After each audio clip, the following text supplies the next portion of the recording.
خم، ان سب کے امتزاج سے پیدا ہوئی ہے تو، اور کتنے حسین افق سے ہویدا ہوئی ہے تو، لہجہ ملی ہے کہ نمک خوار ہوں تیرا، اور صحت زبان میں ہے کہ بیمار ہوں تیرا۔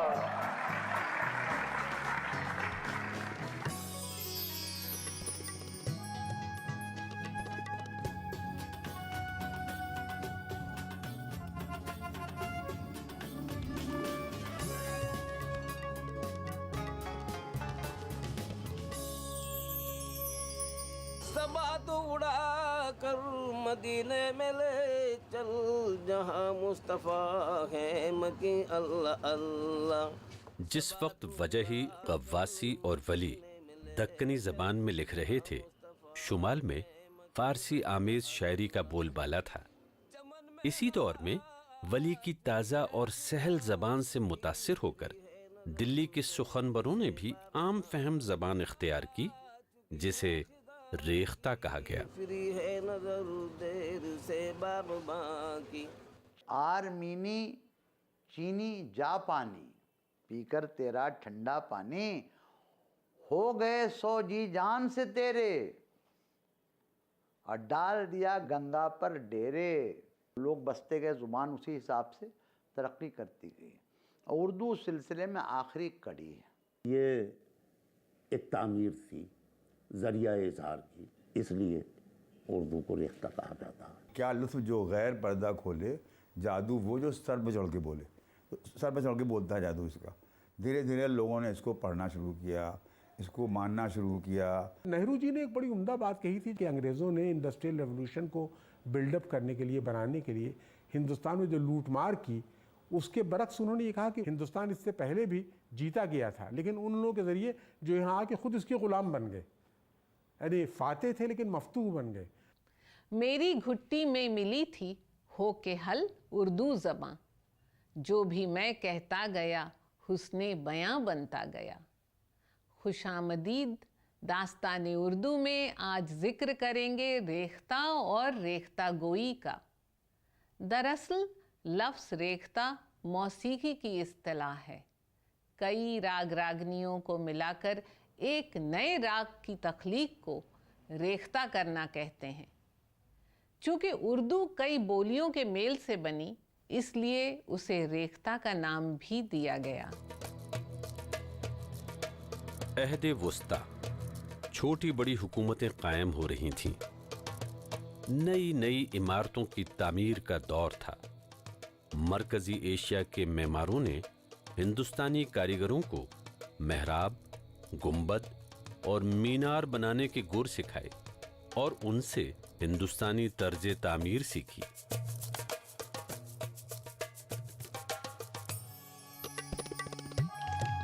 چٹانیں کاٹنے والے مزدور کو سنگ تراش کہا جانے لگا، اور وہ پتھر کی سلوں پر دیوناگری میں اپنے نام کے آگے یہ نیا عہدہ بھی تراشنے لگے۔ انہوں نے سلطانوں کی عالیشان عمارتوں پر وہ نشان نقش کیے جو ان کی ثقافتی وراثت میں شامل تھے۔ کمل کا پھول، توڑن، سواستک اور ہاتھی گھوڑے کے سر کی بدلی ہوئی صورتیں پتھر کا جگر بن گئی۔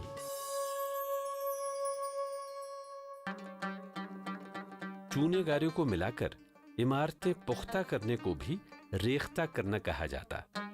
دراصل یہ زمانہ تھا ہندوستان پر مغلوں کی گرفت کو پختہ کرنے کا، اس سے پیدا ہونے والی مشترکہ تہذیب اور زبان کو ریختہ کرنے کا۔ جذبات اور احساسات کے اظہار کے لیے ہم جن لفظوں کو چنتے ہیں وہ بھی ایک تعمیری عمل ہے۔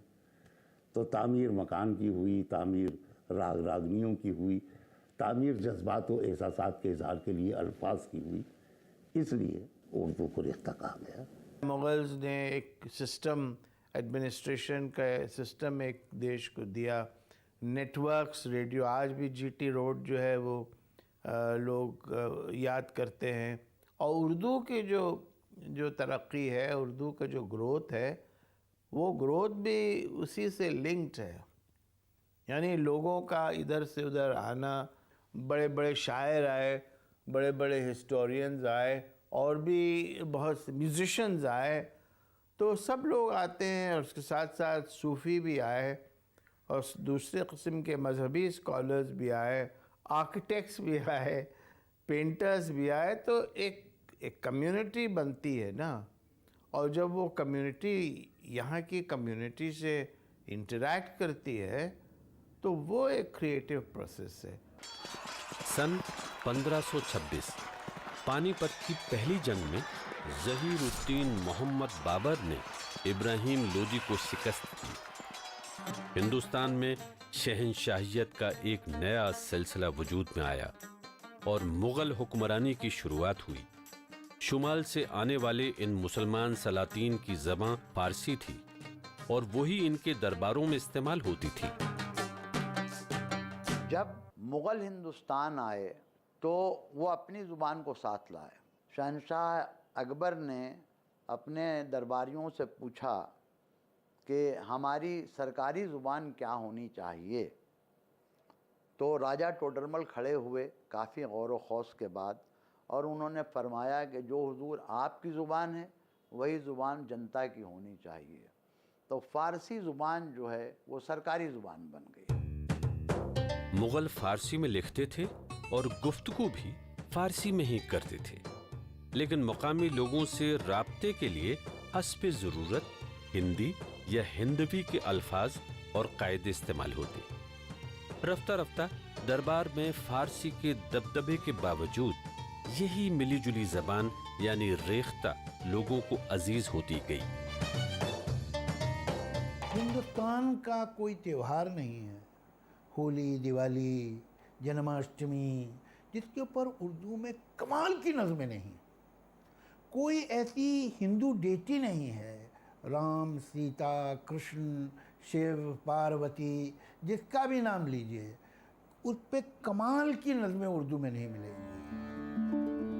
15ویں 16ویں صدی میں بھکتیواد اور صوفی واد عروج پر تھے. سہل زبان میں گہری بات کہنا اس دور کے تخلیق کاروں کی خوبی تھی. ان کی زبان کی سادگی میں انسان دوستی کا کھرا پن تھا. وہ پوری خلقت سے مخاطب تھے اور ان تنگ نظروں سے بیزار جو صرف عربی، فارسی یا سنسکرت میں ہی روحانی موضوعات کو سمجھنے سمجھانے پر مصر تھے. صوفی سنتوں کے کلام نے ایک ایسی فضا تیار کی کہ ریختے میں بھی روح کو زبان مل گئی. اردو کو بنیادی غذا جو ہے وہ ان خانقاہوں سے، ان درگاہوں سے ملی جہاں پر صوفیہ اکرام آباد تھے، اور وہ پیغام انسانیت ہندوستان میں پہنچا رہے تھے، جس سے لوگ متاثر بھی ہو رہے تھے. تو کہنا چاہیے کہ اردو کا ابتدائی سفر جو ہے وہ یعنی سماجی ہوتے ہوئے بھی ایک روحانی منظرنامہ پیش کرتا ہے. عبد الرحیم خان خانہ نے اودھی میں شروع کر دیا تھا تلسی داس سے. اب تلسی داس ان کو روائیاں اور چوپائیاں لکھتے تھے، اور رحیم ان کو جواب دیتے تھے چوپائیوں میں. ان لوگوں نے اس کے ایک ساکن سواد بنیاد قائم کی، ایک بلڈنگ بنائی، اور اس کو اپنا تعارف، اپنا پریچے، اپنا آئیڈینٹی عطا کی. تو اسی طرح اگر آپ گرو نانک کی پوئٹری پڑھیں گے تو اس کے اندر کافی ویکیبلری جو ہے وہ پرشین ہے، جو کہ پنجابی کے اندر بعد میں آ گئی. اس وقت تک کیونکہ اس طرح کے تھاٹ کو ایکسپریس کرنے کے لیے، خیال کو ایکسپریس کرنے کے لیے کسی نہ کسی کلاسیکل زبان کی ویکیبلری کی ضرورت پڑتی ہے. کوئی جان ہر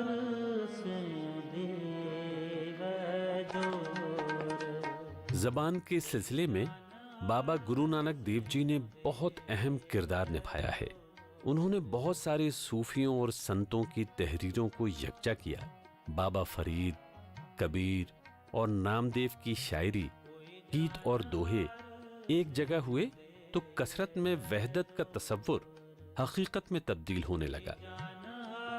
ان کے تیار کیے گئے مجموعے میں بعد میں تمام سکھ گروؤں کی شاعری بھی شامل کی گئی. اسی مجموعے کو گرو گوبند سنگھ جی نے سکھوں کی روحانی کتاب گرو گرنتھ صاحب کی شکل دی.